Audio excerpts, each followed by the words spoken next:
Hello, everybody, and welcome back to M&J Games. I am Michael, and today I am once again joined by Corvus to look at some other coasters that were created on the PS4 workshop. So, Corvus, thank you for joining me. Thanks for having me. I'm excited to see what coasters you've got in store. Yeah, and with your love for Intamin, I chose 3 separate Intamins to take a look at. So, I'm interested to see which one you enjoy the most. But this is 3 separate coaster creations that were made by Astro_King808. In this first one that we just saw some cinematic shots of was more of a compact Intamin. The second one is a family Intamin style coaster. Now, I will say some of these use different style trains than the would-be Intamins.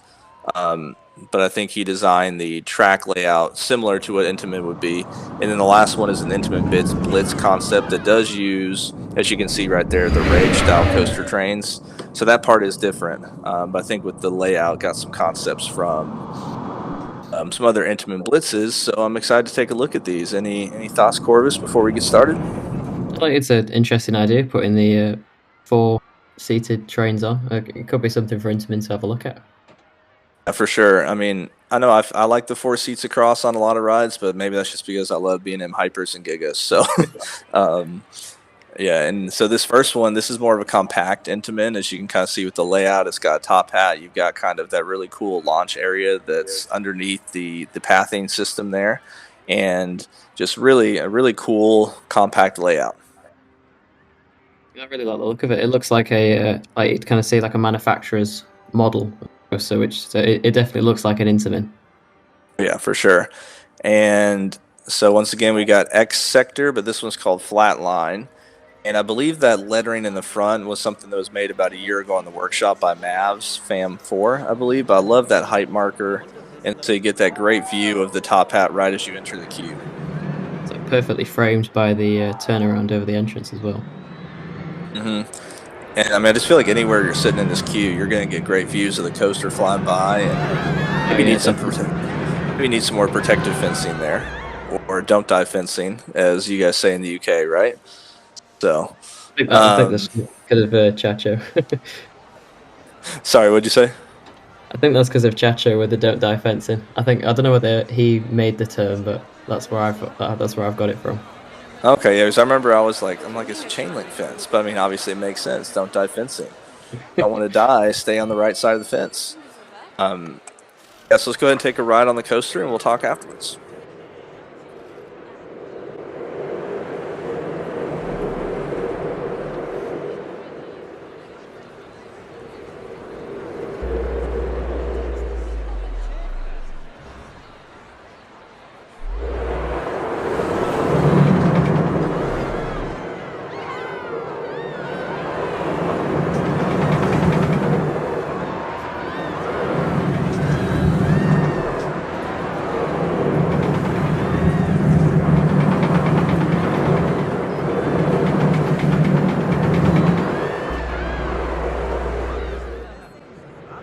At Corvus, we just got done taking a ride on that coaster in front bumper, so now we're riding in seat view, but we're also going to get a nighttime look at it. And this is so well done with the lights and this initial launch. So what are your thoughts on the coaster? I think it's great. I think some parts of the coaster, like especially where it goes over the path, could do with a little bit more custom supporting. But I really like the whole layout of the ride. It hits the brake rubber at some great speed as well. Absolutely. It's got a great pacing throughout. It doesn't really seem to let up at all, which is, I mean, at least in my opinion, from what I've seen, that's what you kind of get a lot with Intamin Blitzes, right? Like, they kind of keep a consistent speed throughout, and that night lighting is just really well done. And the mixing of the two colors as well. I think blue and pink are always a safe bet for night lighting, but this looks great.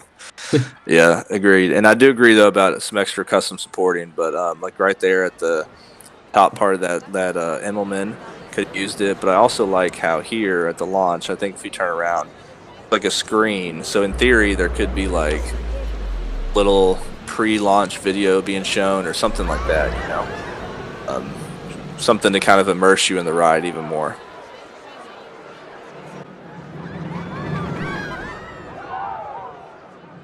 So I got to ask you before we move on. So why are Intamins? Because I'm sure anybody who watches your channel knows how much you love Intamins and Intamin Blitzes. So why is Intamin your favorite manufacturer? It's probably because of which rides I've been on. Like I know yours favorites, B&M Hypers and Gigas. I've only been on one, I think. Huh. So not too experienced with those, but I've been on quite a few Intamin Blitzes. I'll be going on Taron in about a week's time. And Oh, okay. I just love the pacing of them and the speed, and I'm always a fan of inversions as well, with Smiler being my favourite at Halton Towers. So it's a Okay. combination of those reasons. Yeah. See, before we get started on this, I do like inversions, but I'd much rather airtime and um, like riding rides like the Voyage or Mystic Timbers or even RMCs. So I think but B&M Hypers and Gigas are just so much fun. But yeah, now this is the family coaster, and I mean, I think like you said last time, it definitely you can use more supporting. So honestly, didn't even realize that till I was about halfway through recording this that there's a lot of spots that could use more custom supporting. But I think the layout overall is pretty good. It does lose speed at a couple moments, but it is meant to be a family coaster where it doesn't have too much speed. So I think that's definitely doable. But a really cool, unique station. Yeah, I like the roof structure of the station. It's very unique. hmm Yeah, that's what I was noticing there. That's really cool. And I mean, you got the box lights that look kind of like recessed lighting. There's the lockers that you like. And I mean, I just like how every one of his coasters, he's able to make it feel natural, like it would fit in any park, with the pathing going around it. And he's able to make these coasters so compact. So if we look at these stats real quick,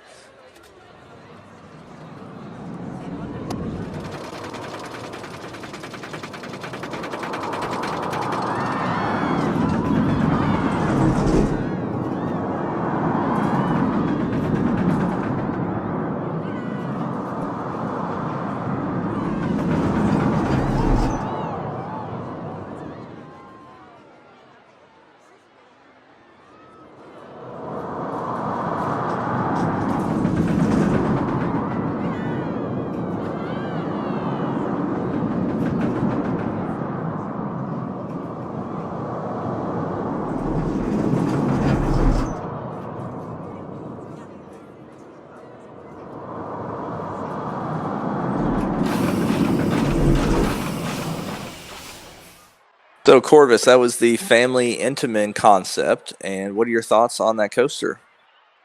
I really liked it. Very smooth, like all the other creations. A lot of interesting elements, a lot of airtime, and that twisted section there going under the lift hill. It reminds me like a Intamin Megalight. I really like it. Oh yeah, yeah, for sure. And I think this was actually titled, had the term concept in it. So in his mind, he's probably kind of taken some different elements from different things and saying, "Hey, this is what I think a cool Intamin family coaster could be." But it definitely loses a lot of its juice right there, to say the least. I Man, think I even love it. reducing the height of that hill would help with it because the snappiness of the angle would be a really interesting element taken at speed. So, like, just by reducing the height of it, it'd probably make it a much better element. That's a good point. And so I already said, there's a couple areas that probably need some more supporting for sure. But I love that water feature right there. It looks really good. And then now we're at the last creation, and this to me is the most intense of them all. So it's a multi-launch, Intamin multi-launch with a little bit of a barrel roll or heartline roll out of the station. And I mean, this is one of those that you walk up to and you're just like, man, it is just a mess of track, and it looks awesome. Those are always my favorite coasters. Yeah, and I mean, definitely a unique element there, kind of having that outward turn, and obviously using the Rage style or the Hyper slash Giga style cars.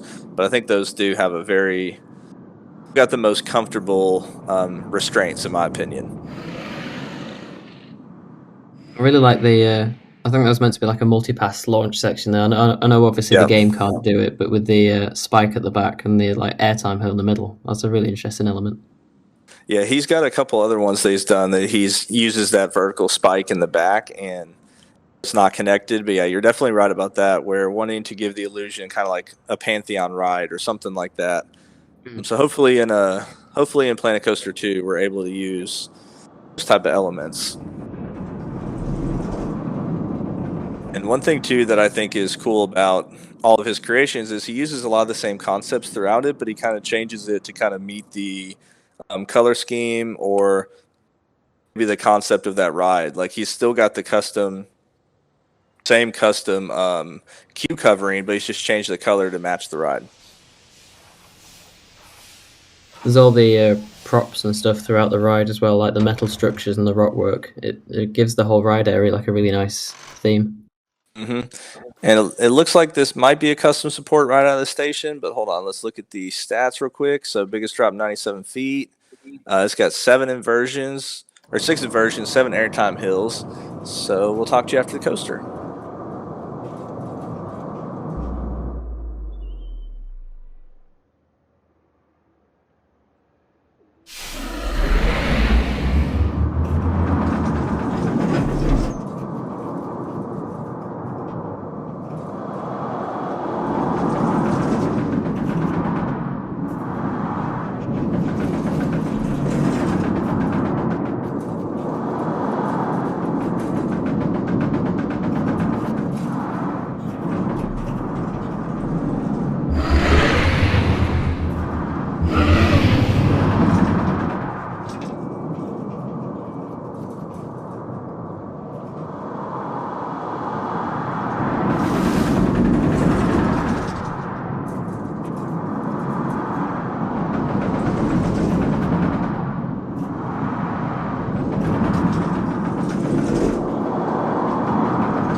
So that is the end of the coaster, and that was definitely the longest of the 3 that we've seen. So what are your thoughts on this coaster?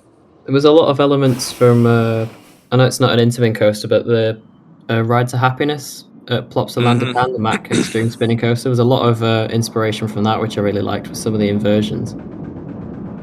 Well, that's one thing too, is like sometimes when you're building coasters, it's like, oh, well, that might not be an element that's used on this model or this design yet, but the key is yet, because somebody ends up doing it, right? Well, it being done here, it works really well. Yes, for sure. So definitely enjoyed that coaster. Out of the 3 that we looked at, which ones were your favorite? I think the compact one was probably my favorite of the first 2, but this one's definitely my favorite of all 3. Okay. Yeah, I would agree. I would agree in that order as well. All right, so Corvus, thank you so much for joining me, and definitely need to have you back to look at a full park at some point. But thank you guys for watching, and I hope everybody has a wonderful rest of your day.